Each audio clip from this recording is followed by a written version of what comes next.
అదేవిధంగా IQSC coordinator doctor CA Shankar గారికి, మరొక Madduru college principal Krishna Reddy sir గారికి, మనకు ఆహ్వానం పలుకుతున్న డాక్టర్ కవిరాజ్ సార్ గారికి, విద్యార్థులకు వేరే వేరే కళాశాలల నుంచి వచ్చేసి ఈ కార్యక్రమాన్ని దిగ్విజయం చేస్తున్న ప్రతి ఒక్కరికి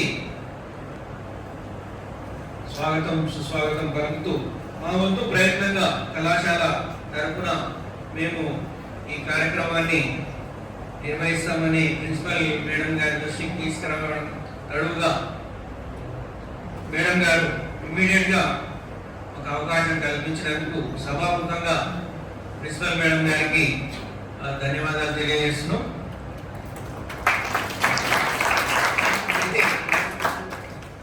సమాజంలో మారుతున్న నాగరిక సమాజంలో చాలా రకాల మార్పులు సంభవిస్తూ ఉన్నాయి. ఈ సంభవిస్తున్న మార్పులకు అనుగుణంగా విద్యార్థి అడాప్ట్ కావట్లేదు అనే ఉద్దేశంతో ఒక మదనము ఇప్పుడు రీసెర్చ్ సొసైటీలో కొనసాగుతాం. దీన్ని ఎట్లా రూపుమాపాలి, మన వంతు పాత్ర ఏం చేస్తే బాగుంటుంది, విద్యార్థులను కనెక్ట్ చేసి సమాజానికి ఒక అద్భుతమైన వనరుగా మనం ఏ విధంగా ఇవ్వగలగాలి అనే మదనంలో నుంచి పుట్టిందే ఈ యొక్క టైటిల్.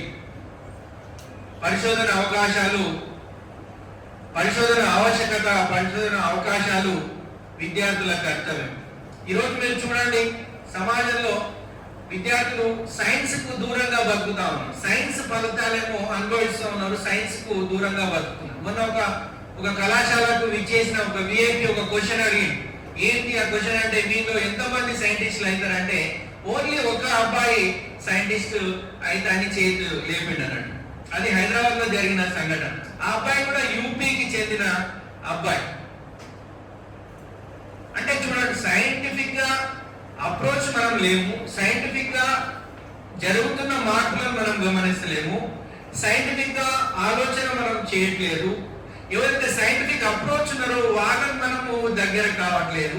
మరి నాగరిక సమాజం ఎట్లా సివిలైజ్డ్ అయితే ఒక విద్యార్థిగా మనము ఆలోచించాల్సిన అవసరం. నాగరిక సమాజము ఒకప్పుడు చూడండి, మనిషి పుట్టినప్పుడు మనిషికి ముక్కు లేదు, చెవి కూడా లేదు, ఉన్నా కానీ అవి ఉనికిలో లేదు. కన్ను లేదు, కన్ను ఉంది కానీ దాని మీద రెప్పలేదు, కన్ను ఉంది కానీ రెప్పలేదు. ఆ కన్ను పగిలిపోయేది వాతావరణ వివిధ రకాల సంఘటనలు, గాలి, దుమారం. నా బిడ్డ కన్ను పోతుందని ప్రకృతి మదనపడి కొన్ని వేల సంవత్సరాలకు కన్ను మీద రెప్ప తీసుకొచ్చి